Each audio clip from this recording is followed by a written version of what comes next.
Okay, so this will be the second part of the first contact theory series, as it came to be. The previous part was just cut short. I don't know even why. Some kind of a technical difficulty, and after that, I used the time, like to build the edges between the to fortify the edges between the nodes, like of the graph of the that I model the transfer of in the relationship of transfer of T, like it's pretty straightforward, like to to a graph, like in computer science sense, like with graphs and with nodes and edges, like or vertices and edges. Again, I should say, I remind you that, נוד לא חייב להיות נוירון. נוד יכול להיות אדם, וגם יכול להיות קבוצה של נוירונים. זה מתואר, זה מתואר בסרטים בווידאו מקוריים, לא רוצה להיכנס לזה. So maybe let's stick to English. I don't want to get into it too much now. Just say that, you part of this kind of, the whole kind of, constructions that you see is you need to fortify the edges in order to create like big impact, because it's like it's a weighted graph, directed weighted graph. Kind of say graph ממושקל או מה שלא יהיה.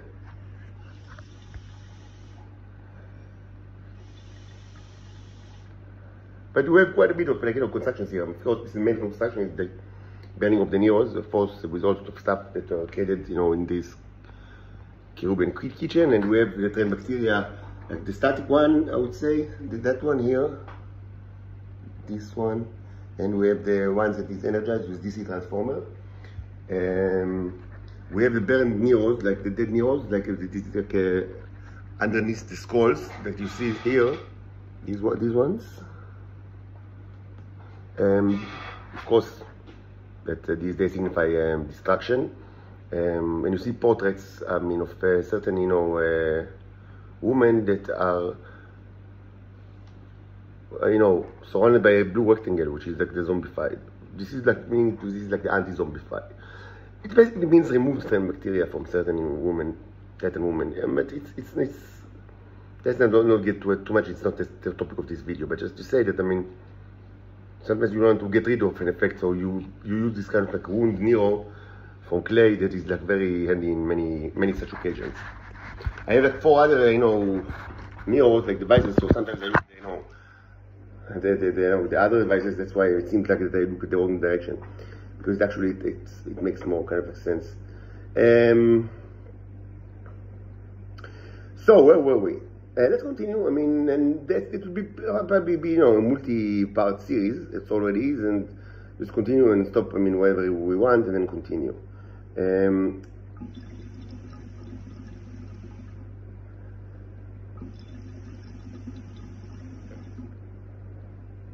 To remind you that between, part of this Zelda 64 game, as I call it, you should do all sorts of stuff that, amplify or trigger, the shipment, as I call it, on the node, on the hyperspace nodes. And one of these things is actually to speak, but it's also to move. Something that is difficult to do in apartments, but limited way you can do in the apartment. This is much more relevant when you do it like in the wild, like in the wilderness, or just hiking.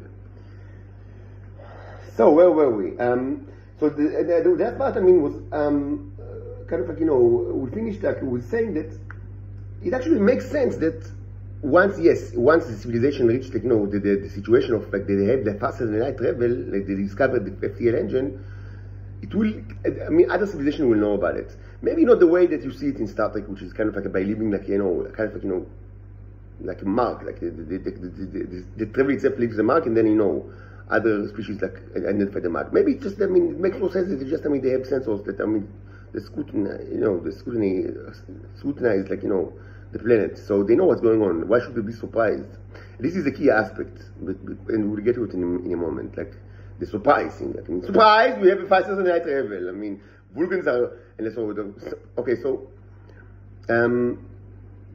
okay, so I'll dedicate a few more words to the Star Trek universe, even though, yes, again, it's not incredibly important, but it's actually, the Gene Roddenberry conceptualization, and what was later, of course, elaborated on the TNG series, and of course it's relevant until today, is actually, I mean, I think it's one of the stronger, parts of the series. Like in a way that it demonstrates something, tangible, something real. I mean, and like a real, discussion that is true. Again, I promise not to speak about, anything that, concrete about my own mission too much, and the actual situation. But yes, I mean, I'll deviate once again, just the last time, from the theoretical discussion, to say that yes, again, this kind of discussion with regards to first contact and the Prime Directive is, of course, pertinent to whatever the cherubs are doing. Of course, they do not accept. I mean, of course, you understand that they do not accept the Prime Directive, in the rigorous sense. That's why, I mean, this conversation is taking place right now. Otherwise, I mean, it's a proof to that. I mean, a testament to that is that, I mean, I speak to you right now. So, yeah, we do not accept the Prime Directive. But I mean, let's really leave, the actual situation aside and try to be very theoretical here. So I will want to, I mean, kind of like, dedicate a few more minutes to discussion of Star Trek, because it's actually interesting, it's actually interesting. So, in the original series, it was described, I mean, in a very general way, how, I mean, it came to be that humans became like an interstellar civilization. It's kind of like in mythology, not a mythology, but a history that is a very, very revered part of history. And actually, in the movie First Contact, which is like a TNG, with Picard and Riker, movie, this situation is much discussed and elaborated because it's kind of like a time travel. It's a time travel movie. That, I mean, the TNG ship, the Enterprise of TNG with all the crew, they get back in time. They travel in time. Never mind how, like, to exactly that situation. Okay? Of course, time travel is stupid, but I mean, all of this is pertinent. That's why I speak about it. And you will see why in a minute. So the idea is that, I mean, in the future, like, there will be like a huge enemy of the Federation. They are called the Borg, which is kind of like a very dangerous species that they like in general to simulate other species, like to take control of other species and to simulate it to their own, collective. And they are a great enemy. And like, so there is like a huge battle between the Federation and, the Borg. And then during the last, I mean, the Federation, they get the upper hand, but the Borg decide to do a trick, a filthy trick. They do suddenly they have time travel, never mind how.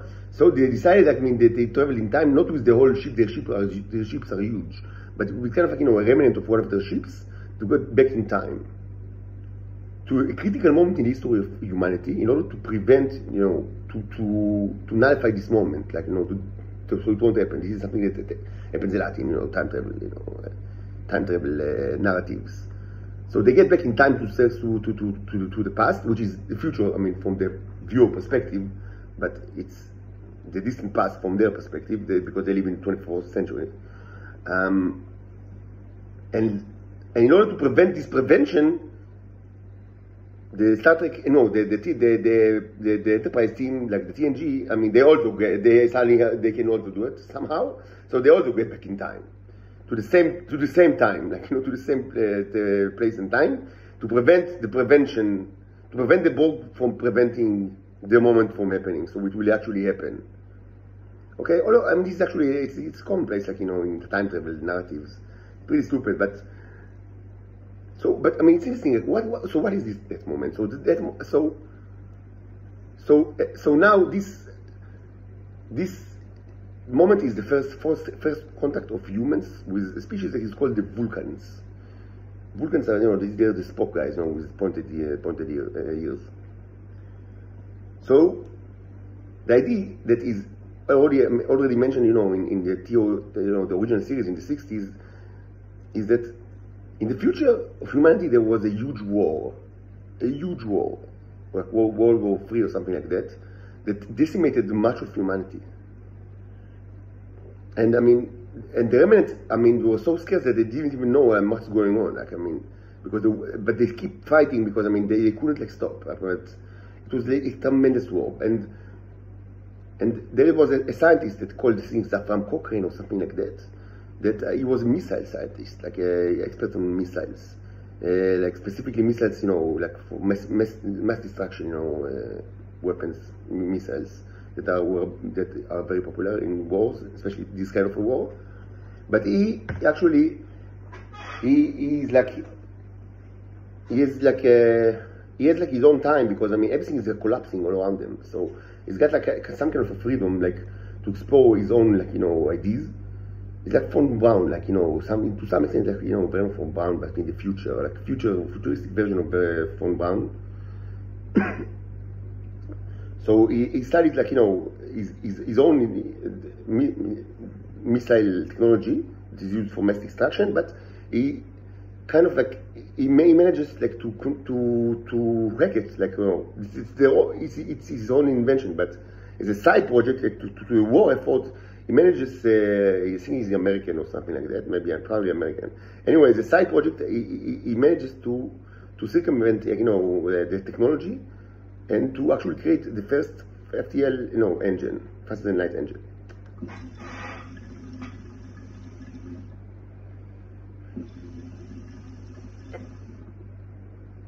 Then, going to the recorded history, he's doing, you know, he's performing the first faster than light voyage, just, I mean, to some random place and back, not to specific place, just, you know, in space, like from Earth to space and back, but in faster than light speed. And then right after, I mean, like not long after he finished, and then get back, you know, in one piece, like, you know, Shalem Bari, you know, to the wreckage of his, like, you know, place. And then not, I mean, you know. And the Vulcans, I mean, they are like, you know, interstellar civilization, so they get, you know, they get the hyperspace, you know, mark, and so they decide, okay, so humans are now, I mean, we should pay them a visit. So then, I mean, not long after that, I mean, the Vulcans arrive with their ship. They do this, you know, Berat Kohanim, I mean, whatever, long live and prosper. And they say hi to the Zafram Cochrane, and they stop the war. And then, I mean, a new era ushered in. I mean, new kind of, you know, completely new age is set upon humanity. I mean, after this huge destruction, now, I mean, you know, the Vulcans are very rational, like super rational. I mean, they suppressed. I mean, they were like. They suppress their emotions, like, I mean, to prevent, like, you know, any kind of, like, you know, irrational and, you know, too, you know, aggressive. So, because in the past they were kind of like, you know, they were like humans, presumably, like, which means stupid and irrational and warmongering. But they had like a prophet that, I mean, changed their way completely. So, by the time that they meet humans, they're already long after this change. So they are very rational. So they treat everything, you know, super rational, and they just stop the war and start like a new age with humanity, and then the Federation starts and it's like in a new age for humans, like, you know, with prosperity that they never had before that.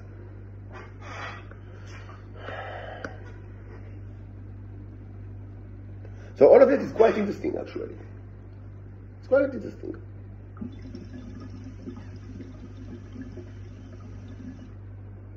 It's actually quite interesting.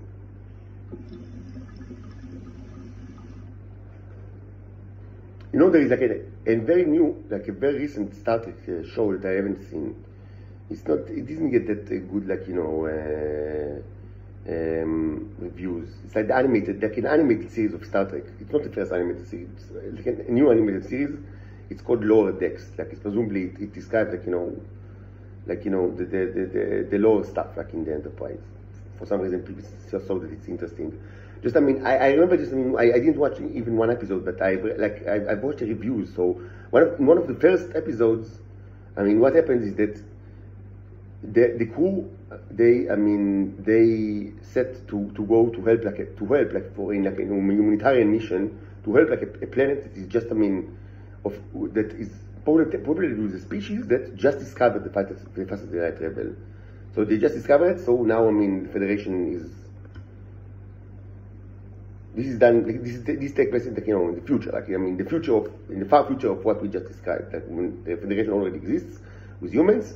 So these, this Federation ship, I mean, they set to go to this planet of, I don't know what, guinea pigs or whatever, intelligent creatures, and because now, I mean, contact is allowed, because they discovered this engine, and it's like a humanitarian mission, because they are after just a huge war, and they destroyed much of their land, so they need help, like, from, just to get back, to basically to do whatever, the Vulcans have done to humans. Now the humans, in this specific episode, I mean, in pretty recent Star Trek show, I mean, now, I mean, presumably the humans are helping, another species.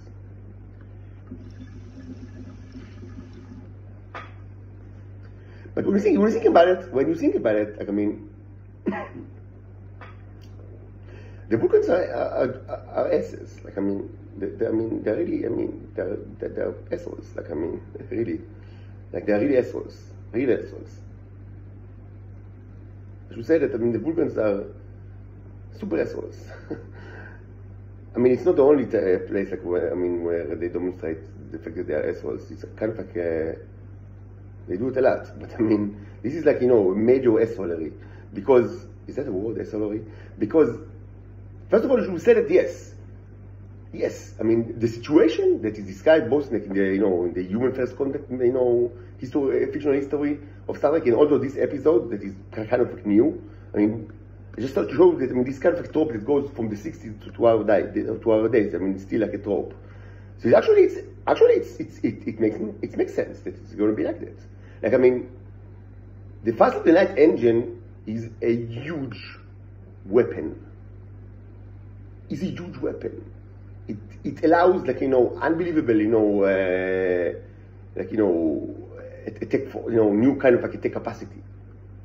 So if a species did not resolve, the warmongering ways, but they still, I mean, like humans, but they still, advance with the, develop, the technology. I mean, it's not like, I mean, it's almost unbelievable that, I mean, this technology will be invented without any, like, relation to the war machine, like to the military complex. Like, I mean, people are not stupid. I mean, they understand what's going on. So there is actually a huge. So if like, we speak about, species that are still warmongering. I mean, they're still, animals like humans. It makes total sense that this will be the fast rebel. It will either be discovered as part of a huge war effort. Just like, the V2 was, again, von Braun. It's not a mistake that, I mean, von Braun was just, I mean, such an excellent scientist, and the Nazi background, that is still kind of like, cast some shadow on the person. But, I mean, this is not a coincidence. I mean, the rise to fame of von Braun, like, and the World War II, and then the space race, and NASA during the 60s. These are all, I mean, interlinked. I mean, these are all, it's part of like, a series of events that is closely linked together. And the paperclip, the mission to get him out of Germany to United States. These are all, I mean, it's not random events. I mean, these are all events that, I mean, taking place in relatively during a short amount of time. And they are all very much linked together, like, kind of like a huge war, and then a war effort of, like, the surviving nations, and then, and the primacy of missiles in kind of like, in a very fearsome kind of like environment. This is not, I mean, it's not a coincidence. It's all, I mean, it's the way that, I mean, this is the history of humanity, but it's the history that makes sense, I mean, if we discuss creatures that are still animals, like humans, and they are still animals, as you know very well. ולא יישא גול אחרת, זה עוד לא קרה, ולא נראה שהולך לקרות בקרוב. ולא ידעו את מלחמה, באמת. So it makes sense that this is actually happen like that. I mean, that huge advancement in missile technology and FTL engines would be part of a war effort, either like kind of like a Cold War, or just a very not uncold, like a very warm war, and I mean a hot war, and also it should be said that the discovery itself might elicit war, like it might start a war if the war was not only going on, because people, I mean, the enemies of those that are going to discover it will do everything in them, everything, like, to stop it from happening, or at least to get it to so they're of it as well. Because once it is discovered, I mean, this is like, it's like, so those that have it, I mean, they can annihilate, I mean, everybody else, I mean, without any problem at all. It's like, it's the ultimate, I mean, weapon, I mean, for those that don't have it. I mean, once you have it, I mean, there are other weapons, of course. Again, the Caribbean ships, like, they have weapons that, I mean, but I mean, everywhere in the technological tree, I mean, there are creatures that are so much above you that are like gods to you. This is also to the cherubs, my own species. No matter how much you're advanced, there are always people, those, I mean, not always, by definition, it cannot be that always like that, but I mean, sometimes, the God like is in the top there is a God and nothing above him, but almost everywhere, I mean, where you are, I mean, there will always be creatures that are much more advanced. But I mean, when you don't have such technology, this technology, I mean, it changes like the balance of power. So I mean, everybody will be, they can annihilate your enemies without thought.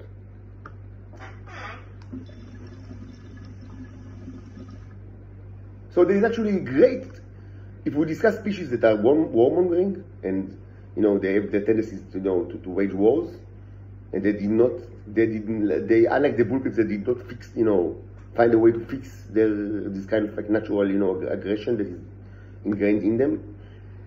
Yes, most probably the discovery of that technology will be linked to a major war. Either like as preparation for a major war, or as a result of a major war, like in the Star Trek universe, like with the Vulcans and whatever, in the Zefram Cochrane, or it will actually lead to war because people will do everything they can to prevent their enemies to get it, or at least they will try to get it to themselves. So this scenario that you see in the new animated series makes sense, and also the first contact, not the time travel, but the original idea, like, of Zefram Cochrane, is kind of like a scientist of a huge world war. It makes total sense.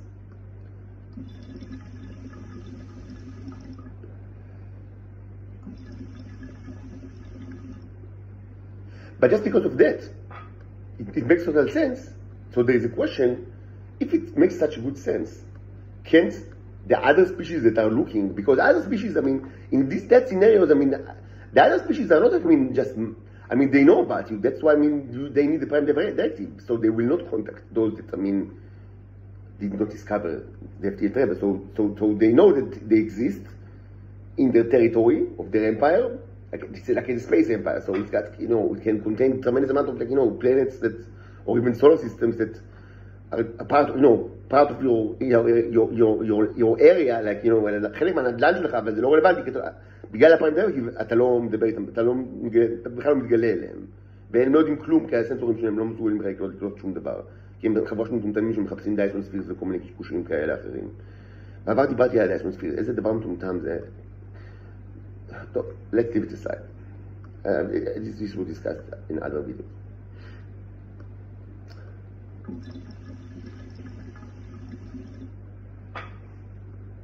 So they know about, they generally know about you, and they know what's going on. And they all, so they know that, כאילו, אם הוולקנים היו נוחתים, כאילו, כמו שרואים את זה בסרט פרסט קונטקט, אני, אם הייתי זפרם קוקרן, הייתי שואל אותם, עכשיו באים? כאילו, מה? למה נגיד לא לפני 5 שנים בשביל למנוע את המלחמה? Why shouldn't they, is that like a huge surprise, the discovery of the FTL engine? For those that know, but if you don't know about it, about it, it's a surprise. But in retrospect, for those that already discovered it long ago, is that a huge surprise? No, it's not a huge surprise, because obviously it relies on other technologies and physical theories that leads to it.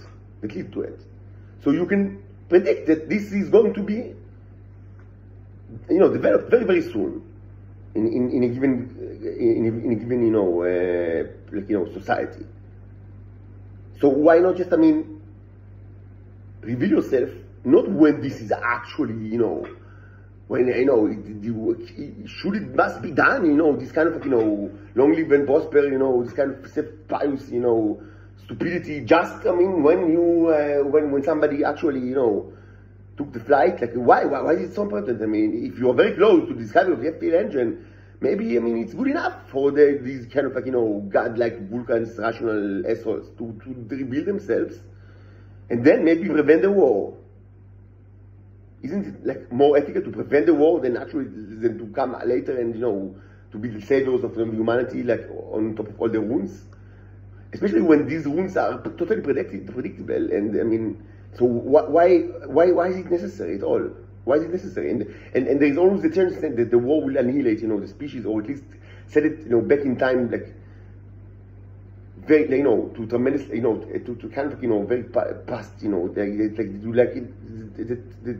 civilization will collapse. So, why take the chance? Take the chance. It's not that, part of the prime directive logic is that, civilization should be able to deal with world wars and, overcome such difficulties. No. The prime directive only discusses, only set like a limit or condition that, that civilization must be able to independently develop the FTL engine. It does not state that, that you contact the civilization once they have shown that they can, overcome the difficulties of huge world war. This is such a thing is cool, and it's not stated that way.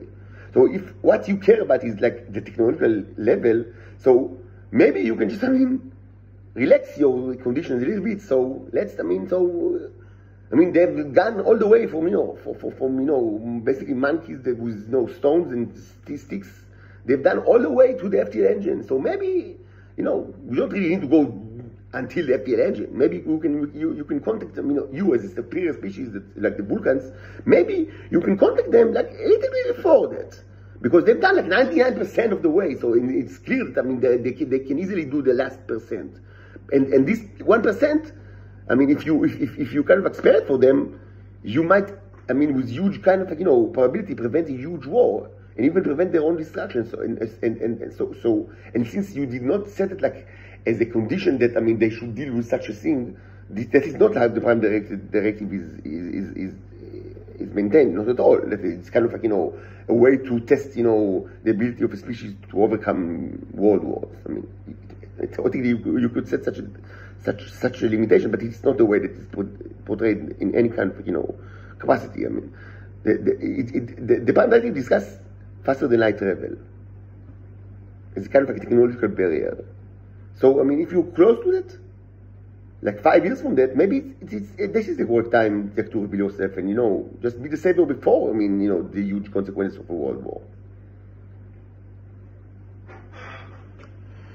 Okay, so maybe that's when it should be done. Maybe the prime directive should be adjusted, like, so you should contact the species like 5 years before they get to the FTL engine.